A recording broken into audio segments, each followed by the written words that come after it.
Hare Krishna. We are continuing with our reading from the Nectar of Devotion.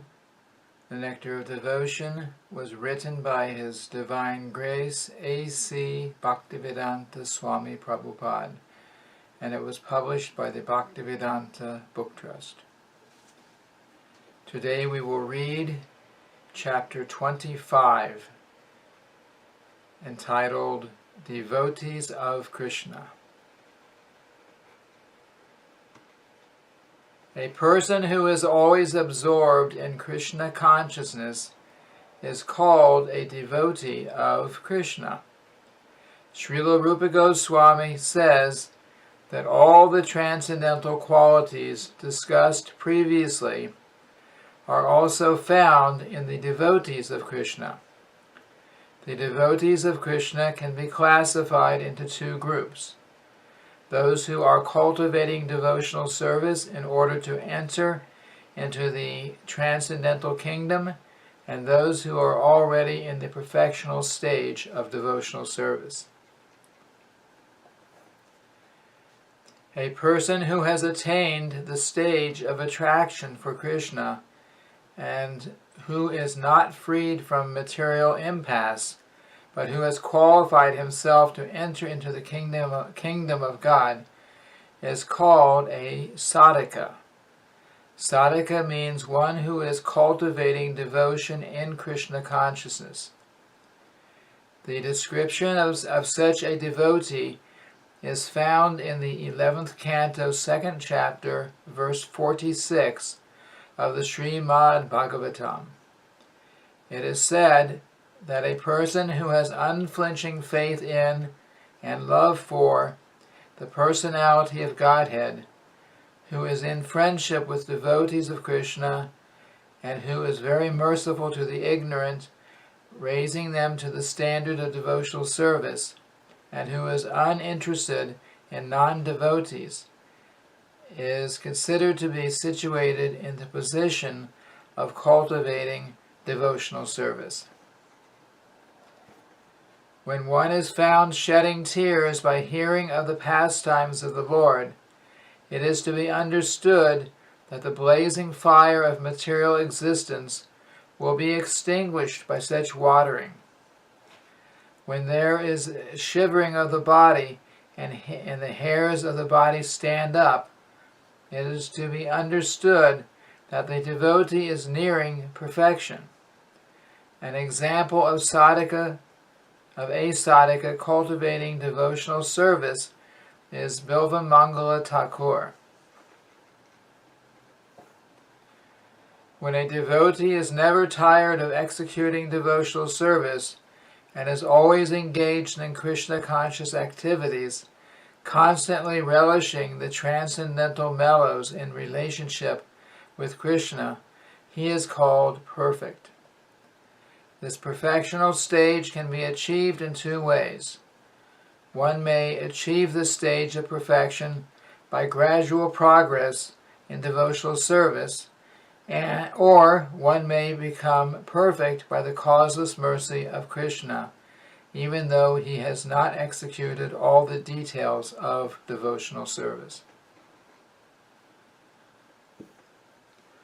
There is the following nice statement in the 3rd canto, 15th chapter, verse 25 of the Srimad Bhagavatam, describing a devotee who achieves perfection by regularly executing devotional service.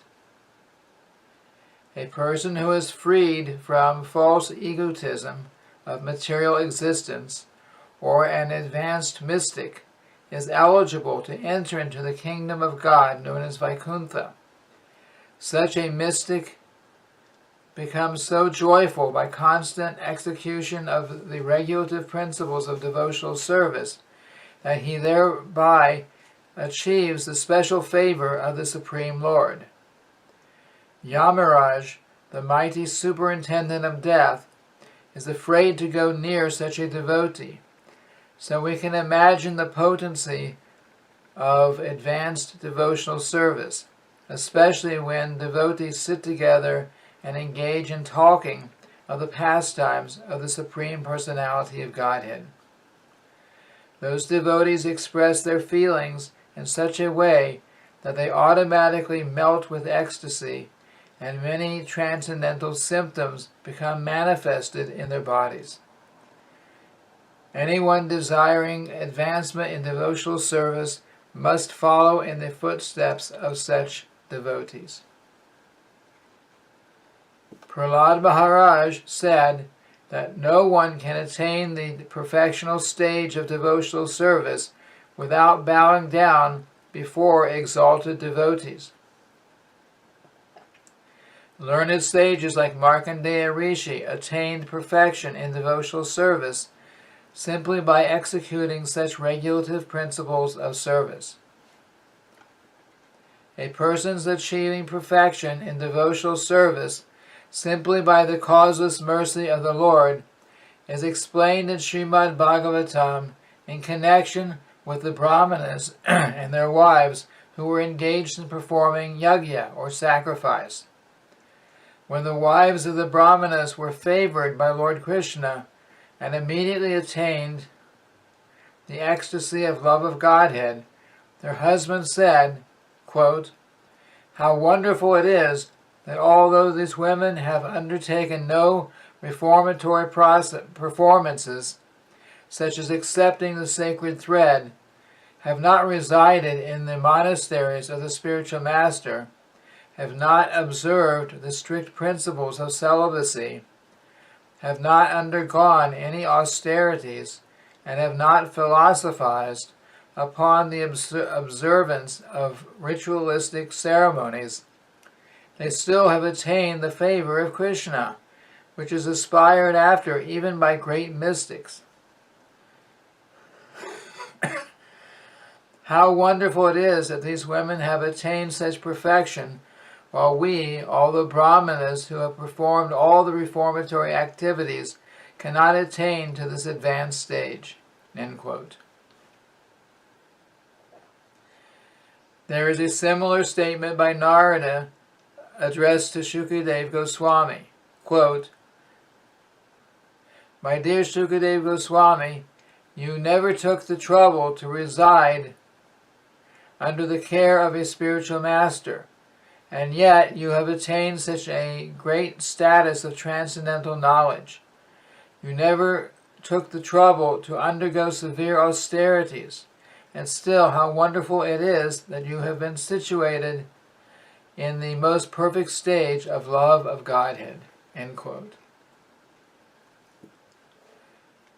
Shukadev Goswami and the wives of the Brahmanas performing yajna are vivid examples of devotees who achieve the perfectional stage of devotional service by the grace of the Supreme Personality of Godhead. Next section, eternal perfection. Persons who have achieved eternal blissful life exactly on the level of Sri Krishna and who are able to attract Lord Krishna by their transcendental loving service are called eternally perfect. The technical name is Nitya Siddha. There are two classes of living entities, namely Nitya Siddha and Nitya Baddha. The distinction is that the Nitya Siddhas are eternally Krishna conscious, without any forgetfulness, whereas the Nitya Baddhas, or eternally conditioned souls, are forgetful of their relationship with Krishna. The position of the Nitya Siddhas is explained in the Padma Purana in connection with the narration of the Supreme Personality of Godhead and Satyabhama Devi. The Lord tells Satyabhama, quote, "My dear Satyabhama Devi, I have descended to this earthly planet by the request of Lord Brahma and other demigods. Those who are born into this family of Yadu are all my eternal associates. My dear wife, you should not consider that my associates are ever separated from me. They are my personal expansions, and as such, you must know that they are almost as powerful as I am. Because of their transcendental qualities, they are very, very dear to me, as I am very, very dear to them." End quote. Anyone who becomes exhilarated by hearing of the pastimes of Lord Krishna when he was present on this earth with his associates is to be understood as Nitya Siddha, or eternally perfect. In the 10th canto, 14th chapter, verse 32 of Srimad Bhagavatam, there is this statement, quote, "How wonderful are the fortunate residents of Vrindavan, such as Nanda and the other cowherd men. The Supreme Personality of Godhead, the Supreme Brahman, has actually become their intimate friend." End quote. A similar statement is there in the 10th canto, 26th chapter, verse 10 of Srimad Bhagavatam. When Lord Krishna lifted Govardhan Hill, the cowherd men, under the protection of Lord Krishna, became struck with wonder and went to Nanda Maharaj and inquired from him, quote, "My dear Nanda Maharaj, how is it that we are so intensely attached to Krishna, and that Krishna is also so affectionately attached to us? Does it mean that he is the supersoul of everyone?" End quote.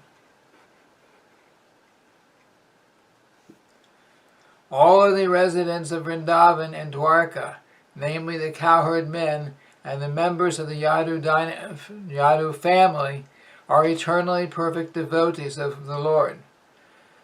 As the Lord descends by his causeless mercy upon this planet, so in order to help in the pastimes of the Lord, these devotees also come here. They are not ordinary living entities or conditioned souls.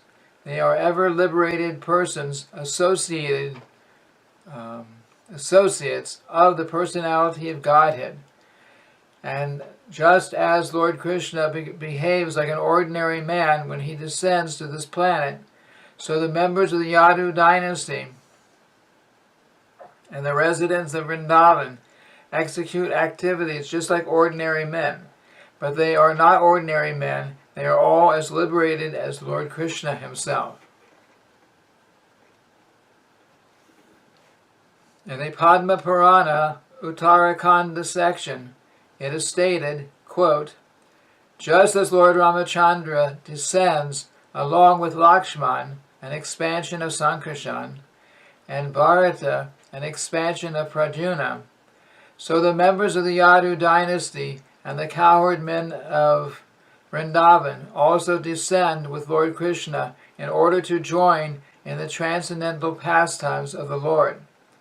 When the Supreme Lord returns to his eternal abode, his associates return with him to their respective places. As such, these ever-liberated Vaishnavas are not bound by material laws of birth and death." End quote. As stated in the Bhagavad Gita by the Lord himself, his birth, deeds,